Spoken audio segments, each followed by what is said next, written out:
Ry havana malala, isaorako be deaibe indray Andriamanitra.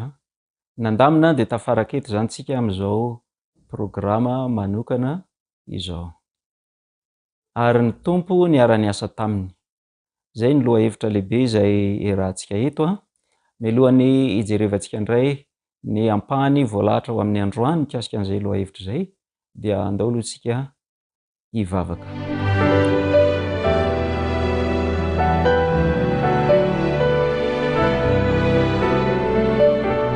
Andriamanitro rainay, isaoranay lehibe ianao ilay mitazona ny ainy ny zava-mananaina rehetra no mbola nafana indray miaraka amin'izao fotoana eto izao. Mbola afaka mandre, afaka miaino ary mbola afaka manitsy manamboatra ny fiainanay, hanaiky ho tezain'ny teninao ilay soratra masina nomeny tsindrimandrin'Andriamanitra.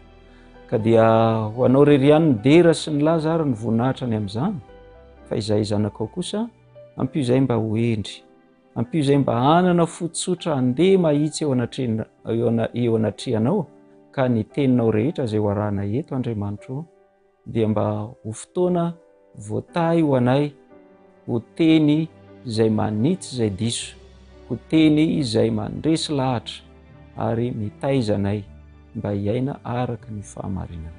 Tonoina sy angatahana amin'ny anaran'i Kristy nivavaka. Amen.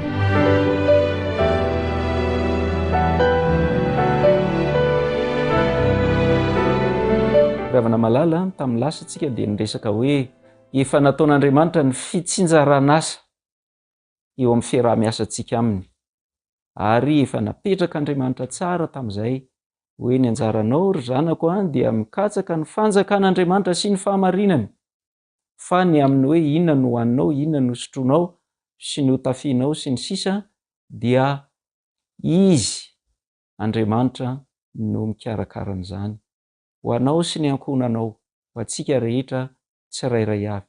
Tsy ho vitantsika ny sady hanompo an'Andriamanitra araka ny tokony ho izy, no anenjika zavatra araka n'izao tontolo izao eo amin'ny asa mandraratsy. Noho izany zany dia mazava tsara ny tanjona izay anaovantsika ny asa rehetra, na ny asa fanompoana, na ny asa fivelomana. Rehefa mety ho asa rehetra dia tafiditra ao anatin'ilay hoe asa tsara efa namboarin'Andriamanitra mba handehanantsika eo aminy. Androany isika dia iresaka an'ilay voasoratra ao amin'ny Zakaria 4:4 dia ny 1:9. Bokin'ny Zakaria mpaminany 4:4 dia namaly izy ka nanao tamiko hoe zao ny tenin'i Jehova amin'ny Jerobabela, tsy amikery na ampatanjahana fa amfanahiko hoy Jehova tompony maro. Rava malala, manompo an'Andriamanitra ianao zao ary manao asa fanompoana miaraka amin'Andriamanitra. Mazava tsara ny toromarika omeny ny soratra masina tsika rehetra eo amin'izany fanompoana azy zany. Ety andalana izay eny amin'ny diantsika makany an-danitra, fa mbola sady mamita ny asa tsika ety amin'ity lalana ity, dia zao ny voalaza hoe tsy ny herintsika, tsy ny tanjakintsika, tsy amaroanisantsika, tsy ny fahaizantsika izay mety ho fahendrena araka n'olombelona, tsy amikery na ampatanjahana, fa mifanahin'Andriamanitra no avy tatsika an'izany asa fanompoana izay nankinina tamintsika izany. Tsy afaka hisolo ny toeran'Andriamanitra isika mba hampahavokatra n'io asa izay ataontsika io. Eo amin'ny fiaraha-miasantsika amin'Andriamanitra, arak'ilay voalaza ny Marka 5:12, ary ny tompo niara-ny asa taminy eo amin'izany fiaraha-miasa zany, tsy ho vitantsika mihitsy ny aka ny toeran'Andriamanitra eo ampanaovana n'io asa io. Tsy ny herintsika, tsy ny fahatanjahantsika, fa ny fanahin'Andriamanitra no hiasa mikery hampavita an'izany asa izany. Mpanompon'Andriamanitra anankiray dia tsy iza fa ny apôstôly Paoly nanao fanambarana araka ny efa inoko fa efa fantatrao. Ozy hoe izao namboly, i Apôlôsy ny nandena, fa Andriamanitra kosa no mampahvokatra. Zay asain'Andriamanitra ataontsika, zay nasain'Andriamanitra nataon'ny apôstôly Paoly, afafazo le izy, afafazo le izy apôstôly Paoly, alefa afafazo le izy zanako. Andriamanitra no miresaka, mibitsika, nanindry tao ampon'ny apôstôly Paoly mba mafy arak'izay vitan'izay azo ny tanany atao, de tena nataony tokoa zany. Nisy mpanompon'Andriamanitra hafa ihany koa niara ny asa tao, voafafy ny vo, tonga ny fotoana ilana ho tondrahana, dia tonga ihany koa i Apôlôsy nandena an'izany asa izany, nanondraka mba atonga n'ilay vo aniry tsara araka ny tokony izy. Samy nanao asa na i Paoly na i Apôlôsy, fa Andriamanitra ihany no mampahvokatra. Ry havana malala, mazava tsara ohatran'izany ny tsy fahafahantsika manolo an'Andriamanitra. Indraindray isika rehefa mba mahita fahombiazana, indraindray fahombiazana kely de kely aza eo amin'ny asa fanompona, de lasa ohatran'ny tady ho latsaka ao anatin'ny firehariana hoe navita. Navita zahay, tena navita ianareo e. Za kosa aloha de tena lazaiko aminareo fa tena nanao mihitsy ary, de hita moa zany zao fa mba isaoran'Andriamanitra fa nisy ny vokatra. Ry havana malala, tsy tsika ny nahavita, itsika nanao zay nasain'Andriamanitra nataontsika fotsiny. Fitaovana ihany eo ampelantanan'Andriamanitra isika, fa tsy ny herintsika, tsy ny fahaizantsika, tsy ny tanjakintsika, fa ny fanan'Andriamanitra no nahavita ny zavatra rehetra. Indrindra moa zany eo amin'ny asa famonjem-panahy, eo amin'ny asa famonjem-panahy, zay asa atao mba hiatefa any amponin'ny olona, mba hatonga ny olona hiova, hanova ny fiainany. Ry havana malala, tsisy ninona haitsika amin'izany, tsy mahay manova fo na iza isika, fa Andriamanitra no manao ny asa. Tsy amikery, tsy ampahatanjahana, fa Andriamanitra no miasa amin'ny alalantsika amin'ireny zavatra ireny. Ary azon'Andriamanitra atao mihitsy aza ny tsy niara ny asa tamintsika, fa nanao zay havita ny asa amin'ny fomba hafa, fa satria tian'Andriamanitra isika hahita an'izany fifaliana eo amin'ny fanompona azy, eo amin'ny fiarahana miasa aminy, dia itsika no nofidiana, itsika no nantsoiny, de raha aveo nofidiana mba ho isan'izany ilaza ny hatsaran'Andriamanitra, ilaza ny fahazavan'Andriamanitra eo amin'ny olona rehetra, ary tsy hoe milaza mivava fotsiny, satria ny asa rehetra zay ataontsika, ho hitantsika any amin'ny fizarana manaraka, tsy ny hoe mitoriteny sy ny sisa ihany no iasan'Andriamanitra. Zao no vakitsika ao amin'ny Korinthiana voalohany toko 12. Korinthiana voalohany toko 12, de ny andininy 9. Ary zarazaraina samy hafa ny asa, nefa Andriamanitra de iray ihany zay miasa ny zavatra rehetra amin'ny olona rehetra.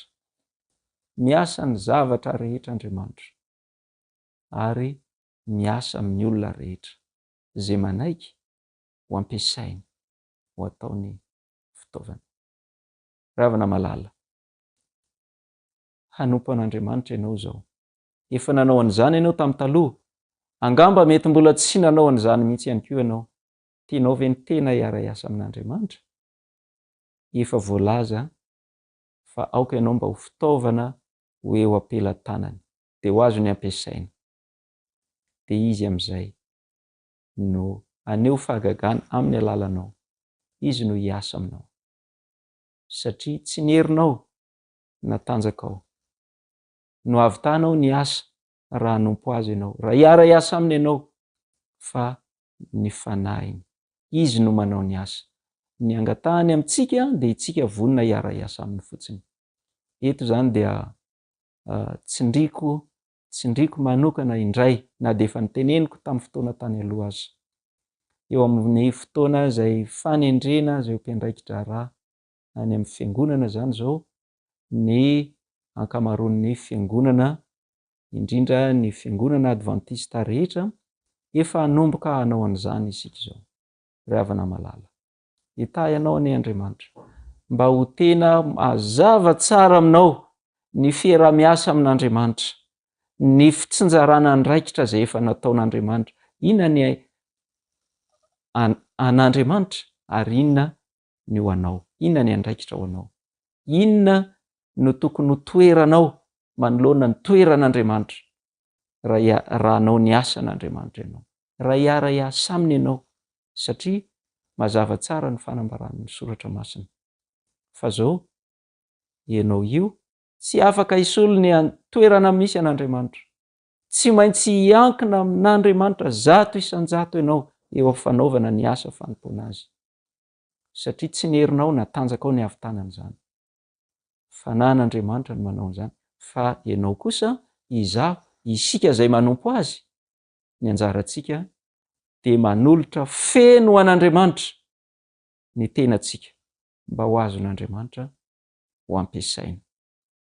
Angamba mety zavatra tsy neritreretinao mihitsy ny entsoan'Andriamanitra anao, zavatra zay tsy tonga tao an-tsainao mihitsy, ary angamba aza mety raha ny hevitrao amin'ny maha ianao anao de ohatrany hoe tsy te hanaiky an'izany ianao, kanefa apetrao amin'ny toerany Andriamanitra, ilay Andriamanitra ao, ilay Andriamanitra topoitsika, apetrao amin'ny toerana maha-Andriamanitra azy izy, de ianao kosa mipetraha eo amin'ny toerana mahafitaovana fotsiny ihany anao.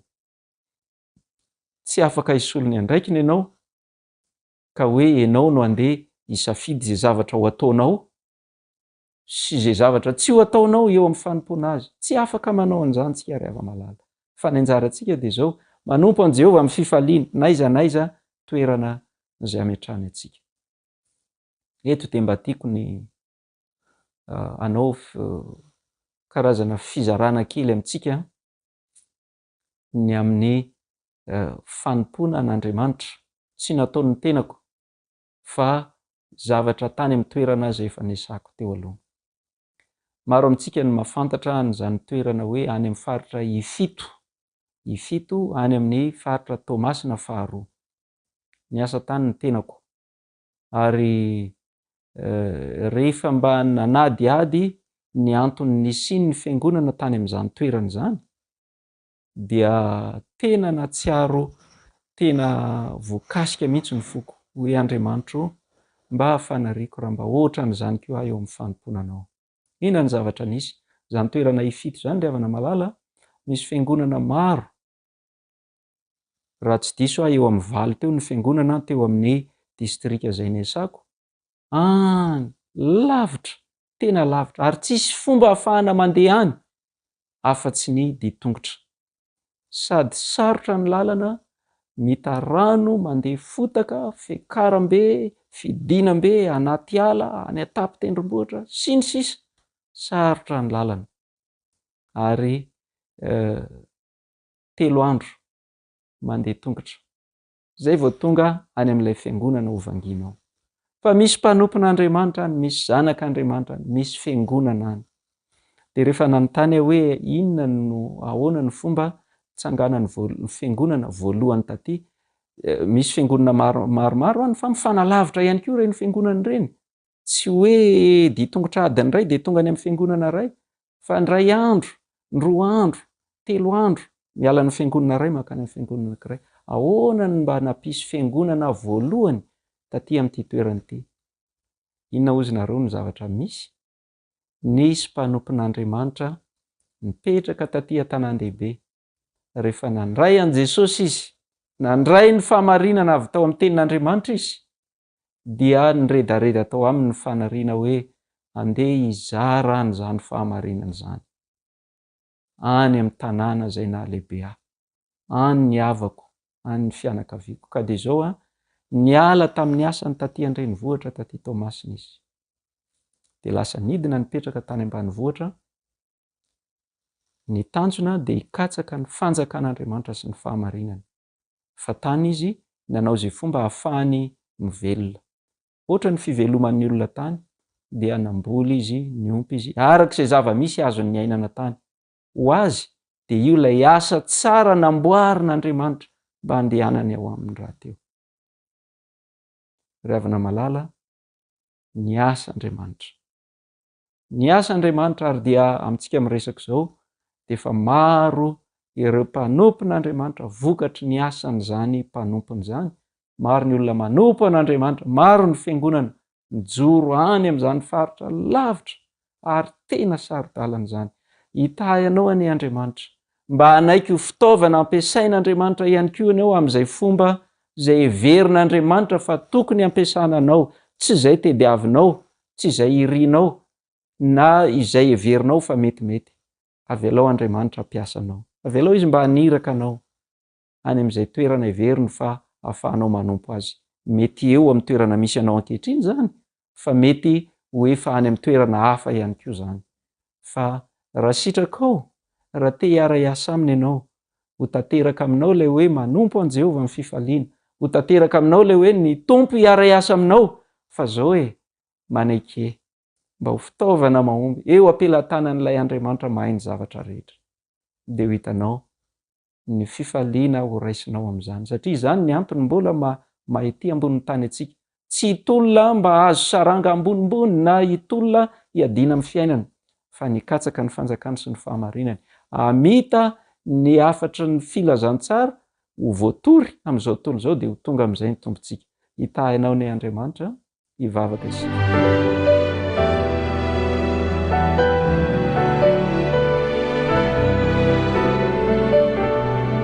Andriamanitra misaotra anao izahay noho izany teny izany. Mamelombelona ty amponay ny fanarianay te hanompo anao amin'ny fifaliana. Ka dia indreto izahay Andriamanitra, indreto ny mpiaino rehetra izay manaraka an'izao fandarana izao, hanolo-tenao anao izahay, dia ianao no andaminy. Izahay Andriamanitra ho anaiky, izay fandaminana rehetra avy aminao. Inona no andraikitra tokony ataonay eo anivon'ny fiangonana? Inona no anjara fanompoana ho tanterahanay? Aiza ny toerana anaovana an'izany sy ny sisa? Ianao mahafantatra an'izany Andriamanitra, fa izahay manolo tena feno eo ampelantananao izahay. Satria izany no tari-dalana omenao anay amin'ny alalan'ny soratra masina. Ka izahay dia te hanompo anao feno amin'ny fifaliana, ho anao rery ihany ny dera sy ny laza ary ny voninahitra mandrakizay. Amen.